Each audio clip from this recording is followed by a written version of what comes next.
요즘 금융시장에서 제일 말 많이 나오는 뜨거운 감자, 바로 사모대출 시장이죠. 이거 당장이라도 터질 수 있는 시한폭탄 아니냐 하면서 걱정하시는 분들 정말 많으신데요. 자, 오늘 저희가 심층적으로 분석한 자료들을 바탕으로 그 이면에 숨겨진 진짜 팩트가 뭔지 오늘 이 해설을 통해 한 방에 싹 정리해드리겠습니다. 고금리 환경이 이렇게 길어지다 보니까 시장의 공포감이 훅 번지는 건 어찌 보면 당연합니다. 개인 투자자분들 입장에선 지금 사모대출 시장이 2008년처럼 다 같이 무너지는 제2의 시스템 붕괴 뇌관이 되는 거 아니야? 하는 의문이 드실 텐데요. 뉴스에서도 연일 경고음이 울리고 있죠. 그래서 이 질문에 답하기 위해 오늘 우리가 쭉 따라갈 로드맵입니다. 사모대출이 정말 제2의 금융위기인지부터 시작해서 비유동성이라는 방패, 연기금 타격 범위, 그리고 투자자 체크포인트까지 빠르게 핵심만 짚고 넘어가 보겠습니다. 첫 번째 파트입니다. 시장에 만연한 이 막연한 공포와 한번 정면으로 마주해보죠. 사모대출, 과연 다음 금융붕괴의 방아쇠일까요? 결론부터 말씀드리면 대답은 단호하게 아니오입니다. 왜냐고요?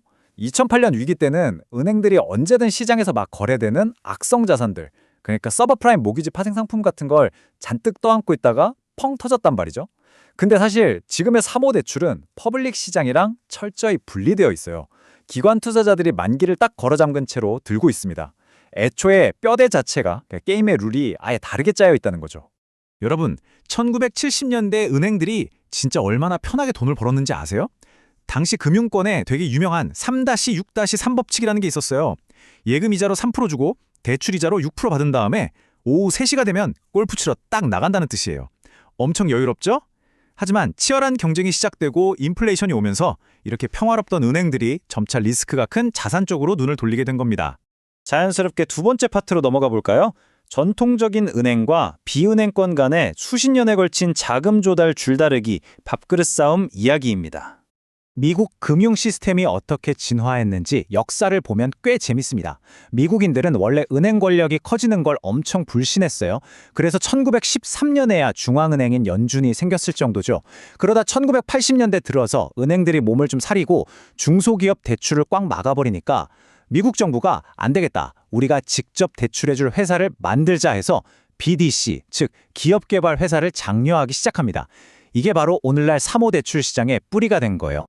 자, 여기서 제일 중요한 핵심 포인트 들어갑니다. 유럽 같은 경우는 기업 자금 조달의 70%를 은행이 다 해줘요. 근데 미국은 어떨까요? 정반대입니다. 미국은 무려 60%를 채권이나 사모대출 같은 비은행권에서 땡겨옵니다. 그러니까 은행이 조금만 대출 문턱을 높이면 사모대출 시장이 그 빈자리를 싹 흡수하면서 쑥쑥 커지는 게 미국 시장에서는 너무나 자연스럽고 당연한 메커니즘이라는 거죠. 세 번째 파트입니다. 역사적 배경을 쭉 봤으니 이제 전문가들이 지금은 2008년 글로벌 금융위기랑 아예 다르다라고 단언하는 이유를 구체적으로 파헤쳐보죠. 2008년 위기가 왜 그렇게 파괴적이었을까요? 바로 시가평가, 영어로 막투마켓 방식 때문이었습니다. 이게 뭐냐면 파생상품 가격이 실시간으로 뚝뚝 떨어지는 게 장부에 바로바로 찍힌다는 거예요. 당시 은행들이 들고 있던 4천억 달러 규모의 자산이 시장에 패닉이 오니까 하룻밤새 1,000억 달러로 폭락해버렸어요. 유동성이 말 그대로 순식간에 증발하면서 뱅크런 나고 시스템이 다 무너졌던 거죠. 반면 지금은 어떨까요?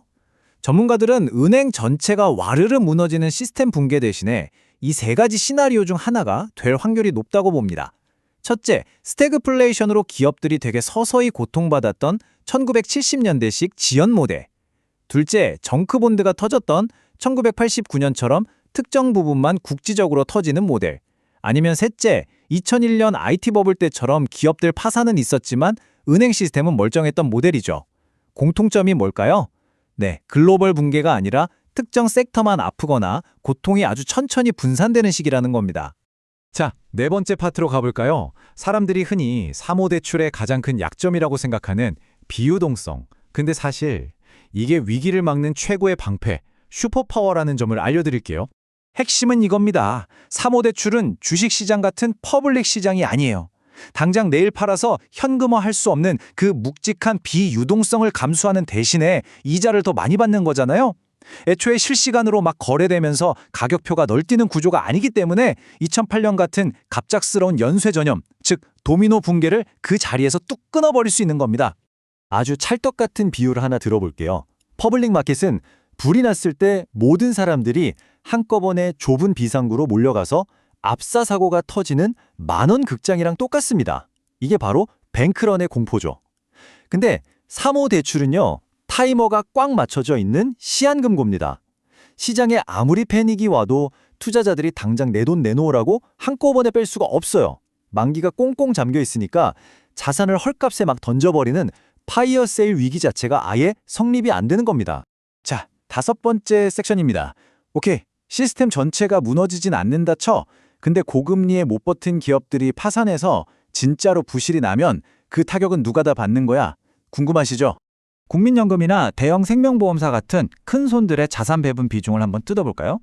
이 기관들이 굴리는 엄청난 돈 뭉치 안에서 사모대출이 차지하는 비중은 기껏해야 10% 내외입니다. 생각보다 엄청 작죠? 이게 무슨 의미냐면 고금리 때문에 사모대출 일부에서 부실이 좀 나고 손실이 발생하더라도 그 충격이 전체로 퍼지지 않고 딱 그 부분에만 머문다는 거예요. 철저히 국지적이라는 거죠. 기관들은 이미 거대하게 분산 투자를 해놨기 때문에 그 정도 충격은 방어막 안에서 충분히 흡수 가능합니다. 여러분의 소중한 국민연금이나 보험금이 하루아침에 싹 날아가는 파국은 벌어지지 않는다는 뜻이에요. 드디어 마지막 파트입니다. 거시적인 이론은 알겠고, 그럼 당장 우리 같은 개인 투자자들은 시장에서 뭘 봐야 할까요? 진짜 리스크를 가려낼 수 있는 핵심 체크 포인트 3가지를 짚어드릴게요. 뜬구름 잡는 공포에 휘둘리지 마시고 딱 이 3가지만 모니터링하세요. 첫째, 펀드 자금이 언제 풀리는지, 락업 기간과 만기일이 특정 시점에 확 몰려있지는 않은지 확인하세요. 둘째, 금리 방향성입니다. 고금리가 길어질수록 돈 빌린 기업들 순통이 조여오는 건 팩트니까요. 그리고 셋째, 그냥 막연하게 두려워하지 마시고 사모 신용 시장에서 실제로 발생하고 있는 채무 불이행률이나 대손상각률 데이터를 딱 찍어서 확인하셔야 합니다. 숫자는 거짓말을 안 하거든요. 자, 오늘 해설을 마무리하면서 여러분 스스로에게 한번 이 질문을 던져보셨으면 좋겠습니다. 혹시 미지의 영역에 대한 막연한 두려움 때문에 정작 시장을 탄탄하게 받쳐주고 있는 이 팩트들을 놓치고 계시진 않습니까? 비유동성이 오히려 유동성 위기를 막아준다는 사모대출의 진짜 작동 원리, 이걸 제대로 이해하는 것만이 험난한 시장의 패닉 속에서 여러분의 멘탈과 자산을 지켜주는 가장 확실한 무기가 될 겁니다.